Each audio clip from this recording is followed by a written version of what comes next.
Assalamualaikum warahmatullahi wabarakatuh. Selamat datang kembali di channelnya Mas Eka nih, masih bareng sama Mas Eka pastinya ya. Di video kali ini Mas Eka masih akan memberikan informasi seputaran tentang KJP untuk para warga semua nih ya. Dan seperti biasa, nih mungkin ada para warga yang baru menemukan channelnya Mas Eka, silakan subscribe dulu channel ini untuk mendukung channelnya Mas Eka agar bisa berkembang lagi.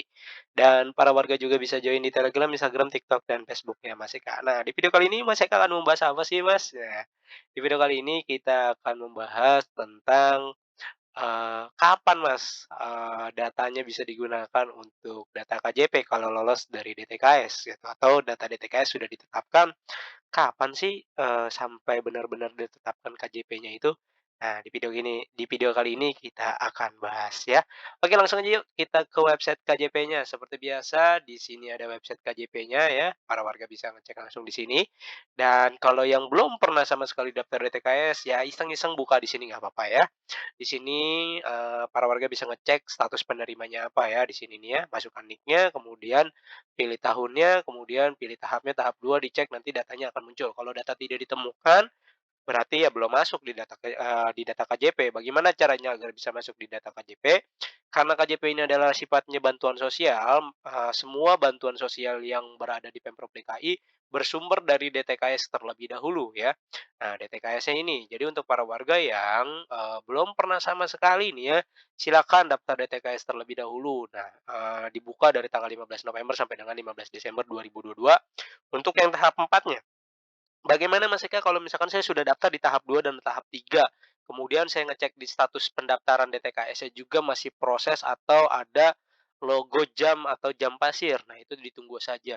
Mas Eka, saya ada ini di musyawarah kelurahan ada logo atau ada lambang X-nya itu kenapa ya? Berarti itu ditolak. Terus konfirmasinya kemana? Silakan langsung konfirmasi ke kelurahan, kenapa di muskalnya itu ditolak gitu ya. Tapi kalau sudah checklist semua, nanti tinggal tunggu di Siladu di sini. Nah, dari Siladu di sini ketika nanti para warga masukin di sini ya, cek NIK-nya kemudian datanya muncul, di sini ada keterangan status ditetapkan gitu ya, di status ditetapkan, maka para warga bisa menunggu ya datanya sampai nanti ditetapkan oleh Kemensos.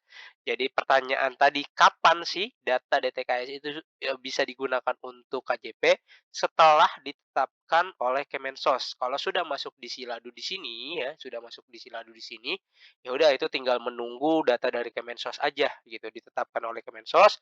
Setelah ditetapkan, nanti data tersebut baru bisa digunakan untuk kepentingan bantuan sosial. Salah satu bantuan sosialnya adalah Kartu Jakarta Pintar. Jadi data ini nanti diolah, dikirim ke P4OP.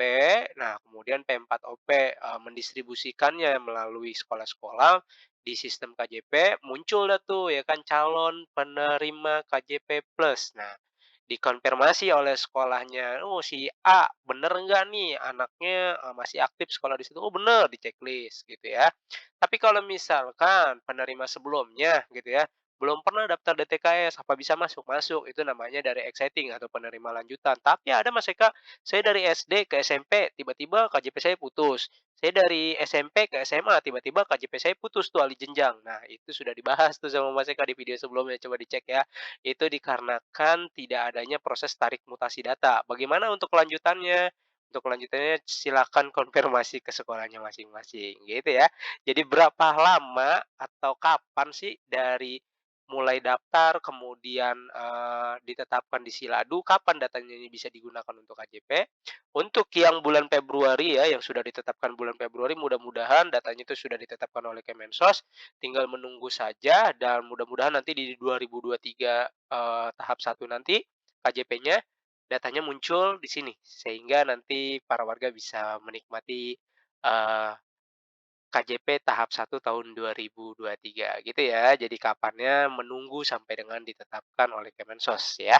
Kalau sudah ada di sini nggak perlu daftar-daftar DTKS lagi, udah tinggal tunggu aja, berdoa aja mudah-mudahan bisa masuk gitu ya. Oke, mungkin itu aja informasi yang bisa Mas Eka sampaikan, mudah-mudahan informasi ini bisa menambah wawasan para warga mengenai KJP, DTKS, dan lain-lainnya ya. Seperti biasa, jika ada pertanyaan silakan saja langsung tanyakan di kolom komentar. Jangan lupa untuk di-like, di-share, dan di-subscribe channelnya Mas Eka untuk mendukung channel ini agar bisa berkembang lagi. Mas Eka undur diri. Wassalamualaikum warahmatullahi wabarakatuh.